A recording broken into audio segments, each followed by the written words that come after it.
Luck did not welcome me into this world as I involuntarily entered it. My dad didn't even bother to stick around until my birth, and my mother suffered from a myriad of different psychiatric illnesses, keeping her locked up in various mental health institutions for most of the time. As such, the task of raising me fell to my grandparents. For all intents and purposes, they were my parents, and I'd never trade them out for anything in the world. So despite my chaotic entry into life, my childhood was relatively normal. They guided me through all my firsts. They kept me fed, and taught me valuable life lessons that I carry with me to this day. Their house was typically what you'd expect from any grandparent, an old house they'd owned for generations, full on with wallpaper that should have been changed in the late 70s, and despite how often they cleaned, there was always this smell in the air you wouldn't ever find in a new house. Still, that was all I'd ever known, and I loved each moment of it. But despite the joy they gave me, there was an oddity it took me many years to finally question. A room on the ground floor with a heavy metal door they always kept locked. "What's behind that door, Grandma?" I asked my grandmother after hearing strange sounds on the other side. I was only 4 and had just about learned to form coherent sentences, and even to my young mind the place emitted a strange aura that didn't sit right with me. "You'll understand when you get older," she'd say in response. I always let it go, but every now and then I'd see my grandparents enter the room and lock it behind them. Sometimes they'd cry, other times they'd just talk. Whatever the case, the sounds were always muffled behind the thick walls and ancient, metal door. It was only on the occasion that I awoke from muffled cries on the other side that I took to questioning my grandparents. Each time it would be the same answer. "You'll understand it when you get older." That day came shortly after I turned 15. My first girlfriend had just broken up with me over some trivial teenage bullshit that at the time seemed like a massive deal. In hindsight, we were both just young and stupid, and our short-lived relationship barely made a dent in either of our developments as human beings. Still, I was heartbroken. Of course, my grandparents came to my aid with reassurances that I'd find true love, and that first relationships never last. Their words, as true as they might have been, didn't have much of an effect on my hormone-ravaged body. So, after a week of me sitting around and sobbing as I listened to depressing music, they decided it was time to share the secret of the locked room. My grandma held my hand and led me towards the rusty metal door that had covered up a mystery since decades before I was even born. I stood before it with trembling knees, waiting in anticipation to finally figure out what lay on the other side. She took a key out of her pocket and handed it to me. "Why don't you go inside?" she half asked, half ordered. "What's in there?" That's more than I could possibly explain with simple words. It's something that has to be experienced firsthand. Trust me, 1 minute inside and you'll understand what I mean. I hesitated, but curiosity was my main driving force. I reached out my hand to unlock the door with a shaky hand. As I went to pull the handle, my grandmother left me with these parting words. "Stay inside until you understand, but do not linger. Unfortunate things happen to those driven by greed." With that warning, she ushered me inside with a smile on her face. Her sinister warning, paired with such an innocent voice and friendly smile, put me in a strange place between fear and comfort. Throughout my life I'd always felt safe by her side, and despite the room being an unknown, eerie mystery, I didn't straight out feel afraid. She closed the door behind me, leaving me in the dark. I fumbled around on the nearby wall, feeling the moist wallpaper brush against my hand. Despite the discomfort, I quickly found a light switch that I flipped on. A dim light filled the room, originating from a singular, ancient bulb hanging from a chain attached to the ceiling. The walls around were all covered in the same, pale wallpaper filled with red stripes and repeating patterns. The floor was covered in red carpet that appeared clean in spite of its wet touch. It was an ugly place, that much was certain, but the thing that truly put me at a sense of discomfort was the emptiness. The room was rid of any furniture, just a square space with little more than its carpet and wallpaper. I just stood in the center and tried to figure out what I was supposed to do. The pain and sadness from the breakup still lingered in the back of my mind, but as I entered the room it seemed less present, faded. As odd as it might sound, I could feel the depression that had built up inside me over the past couple of weeks just drain from my soul. It was as if the room itself was eating up my sadness, and as the seconds ticked by, I felt more at ease. That's when I noticed that the wallpaper started to seem even wetter. I stood up to check what was going on, when droplets of water started trickling down the walls. From within them, I heard muffled moans, akin to someone crying. Hundreds of voices mashed together in a symphony of tears, and as horrifying as it appeared at the time, it somehow took away my pain. It quickly dawned on me that the leaked water was tears, salt-filled water that formed a small pool in the center of the room. I stood there, letting my own emotions fade as the room ate them up. Mere minutes passed, after which I felt fine. The world-breaking emotions I'd felt subsequent to my breakup became unimportant. Once I'd calmed down, I let my grandmother's warning ring through my mind once more. Stay inside until you understand, but do not linger. Unfortunate things happen to those driven by greed. I knew then that time had come to exit the room, so I did, diligently following orders as I'd been taught. Outside, I found my grandmother waiting for me with a smile on her face. "Do you understand?" I nodded, though I didn't fathom the mechanism behind the room. I definitely understood its purpose. The room was a place where emotions were taken, a place to regain a sense of inner peace after tragic incidents. "How does it work?" I asked. "I don't know. The room has been there since the time of my great-great-grandfather who built this place. I never got the chance to ask him myself, and no one else in my family ever truly understood." I had so many more questions, yet I couldn't figure out where to start. "Devon, it's very important that you only use this room when you feel sad," she said. "What do you mean?" "Sadness is an emotion that doesn't take from the people you feel sad about, and it will not hurt you. But anger, jealousy, fear, those are emotions the room should never take from you." "What will happen if I go inside?" "People will get hurt, and you'll have to live with that fact." She didn't explain it in much deeper detail, and to be honest she didn't have to. My grandfather didn't say much either, but then again he wasn't the one to usually enter the room. He would warn me from time to time not to stay in there for too long, but I had a happy life and didn't use it more than a couple of times a year. Apart from the room, my life was relatively eventful. As my grandparents promised, I found true love a few years later. She was only my second girlfriend, and though I was skeptical about the adventure of love, I gave her a chance. A few years passed and through thick and thin I just knew she was the one. I proposed to Lisa when we were both 23 after a thorough interrogation from my grandparents. They loved her as much as myself, which just solidified the feelings I had for her.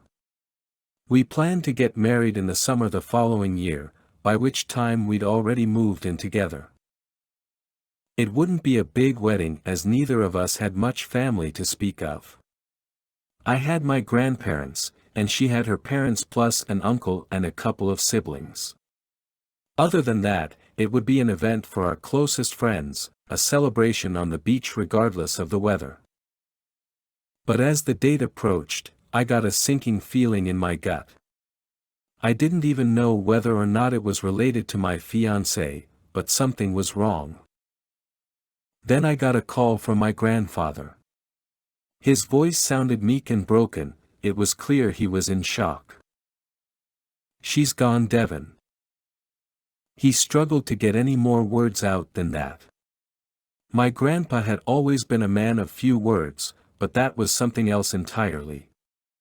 My grandmother had been an old woman, but her death was all but natural.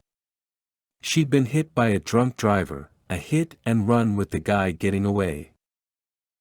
That day, a little piece of me died, as I lost one of the two people who'd always been there for me. The wedding was postponed until further notice. I moved back in with my grandpa so we could support each other throughout the ordeal. The next few weeks went by in a haze. My grandpa wandered aimlessly around the house, trying to keep things together in the wake of his true love's death.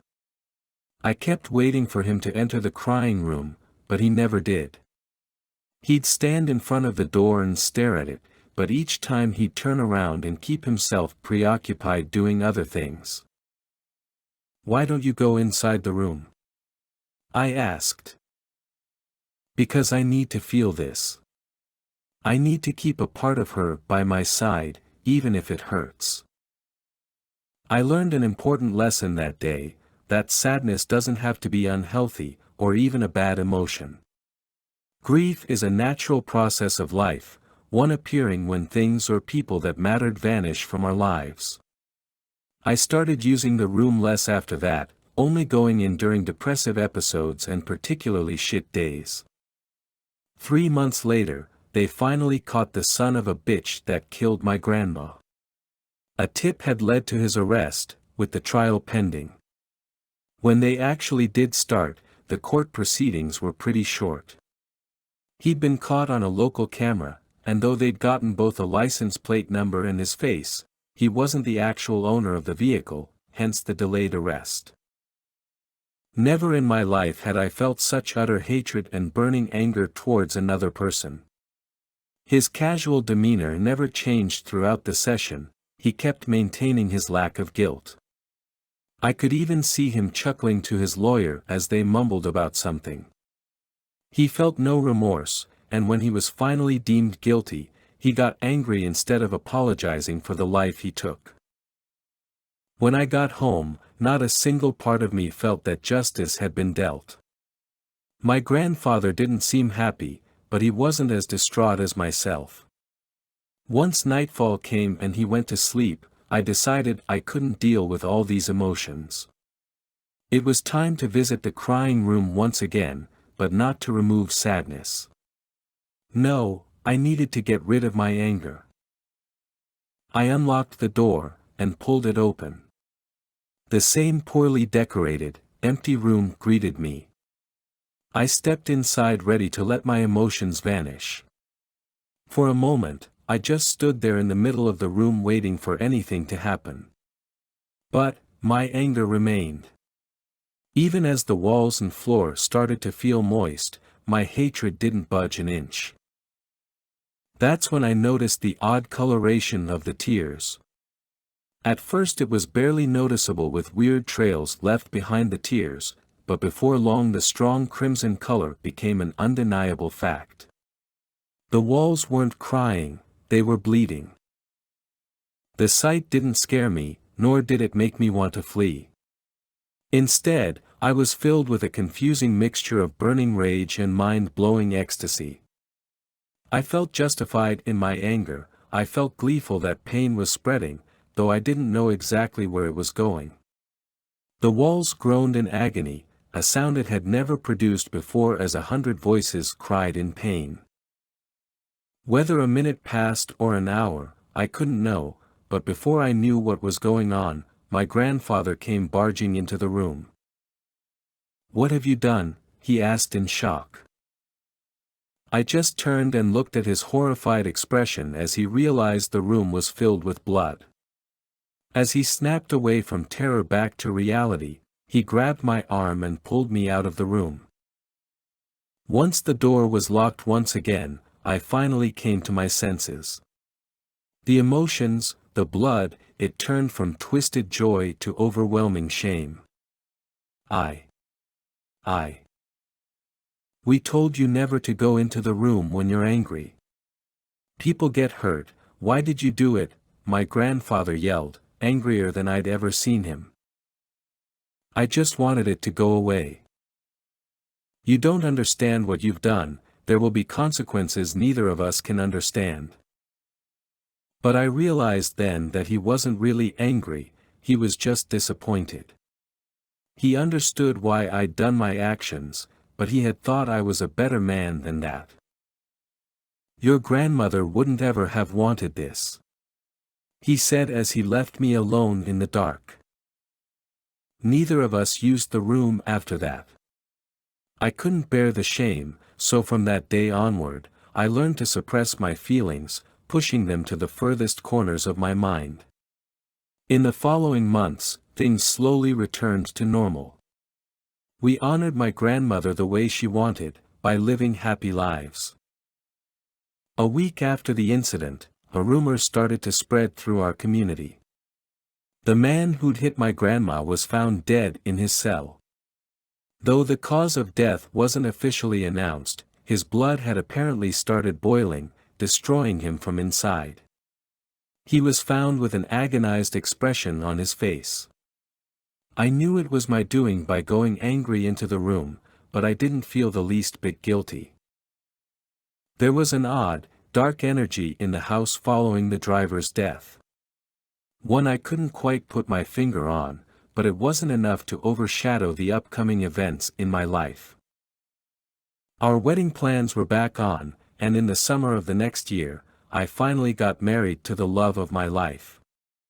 Around the same time, my grandfather started feeling sick. He'd lost a bunch of weight and struggled to eat. It wasn't long before he was diagnosed with inoperable pancreatic cancer. While the news hit me hard, he really didn't seem to mind. He'd had a long and amazing life, and despite the sudden onset, he was ready to go. I'm happy to have raised you like a son. Please don't stop living because I'm gone. Be happy, get the family you ever wanted, he'd say. Since we had time to prepare ourselves, his passing wasn't filled with shock. I cried, but I didn't break down like last time. I didn't even consider using the crying room to deal with my emotions. It had become little more than a memory of former times. I inherited my grandparents' house, and since we didn't have better options, my wife and I moved in there together, ready to raise a family of our own. She went on to redecorate the place, a task heavily needed to bring it into modern times. While I liked my grandparents' style, it was a tad old-fashioned. She asked me about the room, a place I hadn't even thought to explain to her. I knew it would be an inevitability, but I knew she'd think I was crazy. Still, I tried my best to recount my experiences to her as insane as they sounded. At first she thought I was joking, but she quickly noticed my serious expression. Can I have a look inside? I couldn't let her. I couldn't let anyone inside the room, so I'd put up additional locks. Against all odds, she believed me. Though she didn't understand what would happen if she went inside, she trusted me enough to keep her promise. We lived together in happiness, and before even a year had passed, Lisa fell pregnant. We were both over the moon with joy. For months we baby-proofed our home and fixed up the guest room to turn it into a nursery. Then, at the 5th month of pregnancy, Lisa started experiencing severe cramps. We immediately took her to the emergency room to discover she was giving birth prematurely. Despite the doctor's best efforts, the baby didn't survive. The two of us fell into deep depression, and for the first time in over a year, I thought about using the room. But my grandfather's words kept ringing in the back of my mind, that I needed to feel the pain, that it mattered too much to just erase. so kept trying to remain strong, supporting my wife in every way that I could. But it was a downhill battle, one we were both losing. One night I awoke in the middle of the night drenched in sweat from a recurring nightmare. I felt guilty for our dead, unborn child, as if my actions had somehow caused his death. It wasn't an uncommon occurrence, but on that night I didn't find my wife sleeping beside me. In the distance, I could hear muffled cries, hundreds of them hidden behind a locked door. I knew exactly what had happened. My wife had gone into the crying room. I ventured downstairs, disappointed and confused as to how she'd gotten inside. She'd found the keys I hidden, and for the couple of missing padlocks, she'd simply torn them off with a crowbar. I rushed inside to find the room filled with tears, the entire floor covered in a deep pool of water tall enough to leak into our living room. But the walls had long since stopped crying by the time I got down. The muffled sounds I had heard weren't sobs at all, but laughter. Lisa sat in the middle of the pool with an empty expression on her face. "Lisa, what are you doing?" I asked. She didn't respond, she didn't even look at me. She was absolutely catatonic, to the point where I had to carry her out of the room and lock it behind. She was alive, that much I knew, but she'd been hollowed out. She'd stayed inside the room so long that every single emotion she'd ever felt, and could ever feel had been erased from her personality. The woman I loved was just gone. I called an ambulance, what else could I have done? But as I already knew, there was nothing left to do. She was checked into a psychiatric facility with little hope of recovery, leaving all alone in the world. I try to visit her weekly, but it doesn't look like she even recognizes me. I'm so empty, I keep thinking about going back into the crying room. It's just too tempting not to feel anything anymore.